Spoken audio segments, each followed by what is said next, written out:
So guys, I had to come inside because it's starting to rain and tell you the story.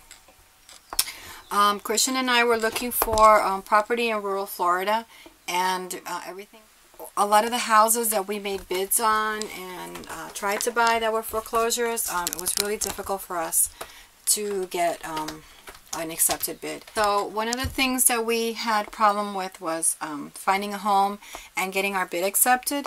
So as a last measure, I was considering purchasing land and living there with my RV.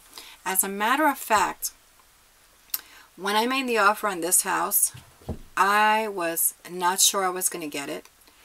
And I was convinced that that wasn't for us anymore. And I was loving RVing so much that I just wanted to hit the road.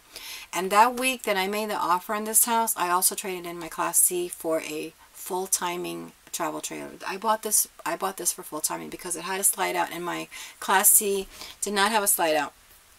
And I really wanted to have a slide out because we didn't know how long we were going to be in it, and that's the option that we had. So you know, I was going to full-time it, and I was going to leave my stuff in storage. I was paying $250 a month in storage. Can you imagine that? I mean, you can buy acreage for $250 a month.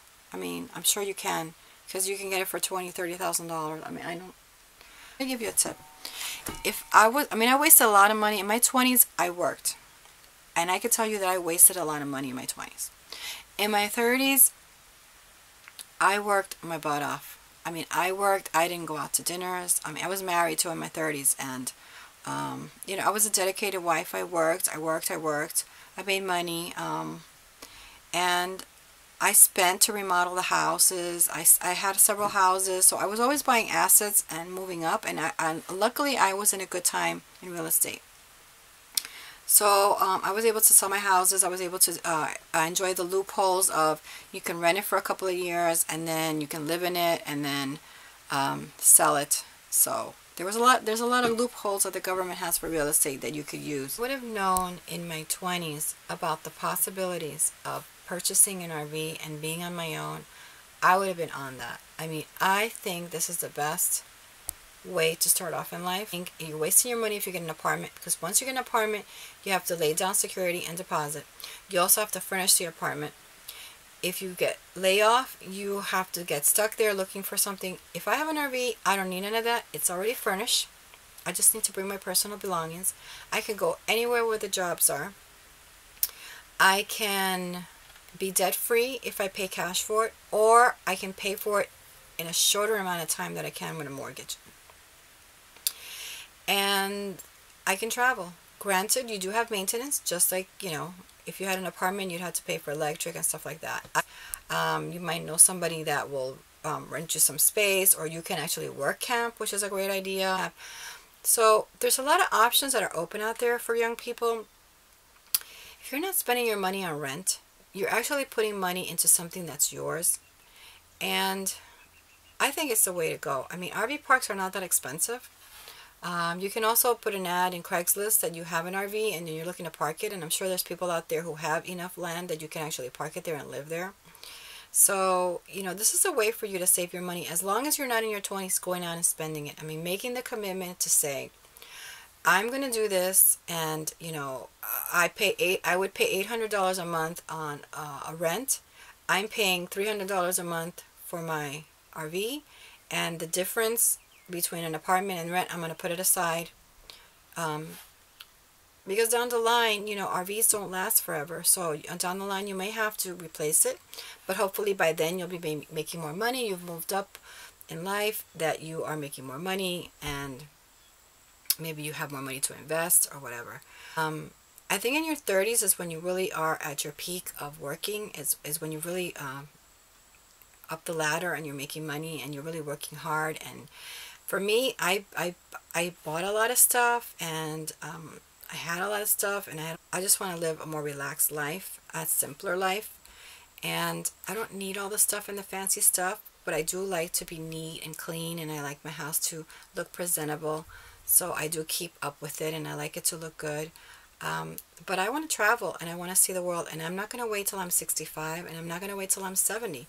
I want to do it now, and I want to meet people and make friends and see what's out there. And I want my son to, I want him to see the United States, and I want him to learn about the history of the United States and actually physically experience it, not just see it from a book. Being out there and being exposed to it and seeing it, I think it's great value for your children. And I can do that for him right now, and I can do that for myself right now, and that's really what I want to do in my life right now.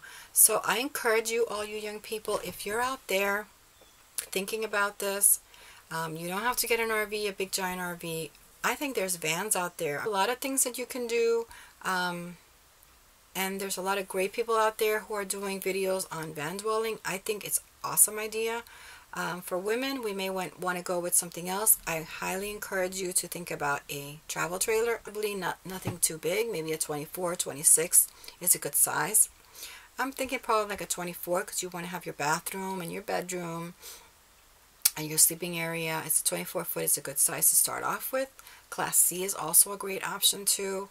And you know, go out there where the jobs are and look for things and options, and open your world up, and don't just sit around waiting for things to come to you or waiting for things to happen. Go out and make your life and do things, and you're going to be so much happier for it. I mean, that by the time you're in your 40s or your 50s, your house is going to be paid off. I spent my 30s working really hard. I didn't do a lot of the things that people did. I didn't, you know, I was married, and I went through an adoption that was killer, because Christian's adoption was an international adoption, which went sour in the middle of it. Because as you know, I adopted him from a country that actually ended up going through a moratorium in the middle of the adoption. So I went through a lot of hardships in my 30s, and then my divorce. You know, not every man who accepts to adopt a child is willing to bond with a 2.5-year-old child. So even though he was open to it, I lived through the experience where I knew that, you know, we were lying to each other when he was trying to live a forced life of actually caring for a child that he had no intention of caring for. He wasn't bonding with him, and these things happen, and I had to learn to let go, because, I mean, I had to choose. I had to choose whether I was going to choose my son over him. With that said, I went through a lot of things in my 30s, and I don't have a lot of money because I put all my money into the things that I need. I sold my house. Whatever equity I have in the house, I paid cash for my house. And I bought my travel trailer with that. Because I said, you know what, I don't need anything. All I need to pay for here is my electric, and I could get solar for that. I've learned to live off the grid. I'm learning every day, trying to do things. Camping has really taught me how to cook. I mean, I have a solar oven. I have a lot of options. So if I didn't want to spend a lot of money on electric, I don't need to. And I know there's options out there, but all I need to pay for is my food. And once my food starts coming from my homestead, there's really not a lot that I need other than medical insurance, homeowners insurance you always need, especially being in Florida. You do need that, and you do need to pay your property taxes, and your, you know, of course, your RV insurance and stuff like that. So, you know, I think I'll be fine. I don't think I'll have a problem, and I will live a simpler, happier life than running these big corporations and these big. Now that I'm free of that, I realize how much of my time went into that, and how much of my life went into this business, and the paperwork involved, and just the upkeep of running a business. I just want a simple life. I just want to be happy. I want to be comfortable. I want to be simple. I want to enjoy every moment, and I don't want to put anything off anymore. I highly encourage you to get yourself an RV. Save your money. Not that you shouldn't enjoy your life, but I think that everything in moderation is great. And when you get into your 30s, you're more just decided one, maybe you're married, have some kids. Maybe that's the time to start settling down, and, you know, and then go out in your 40s and your 50s. So I hope that these suggestions help you.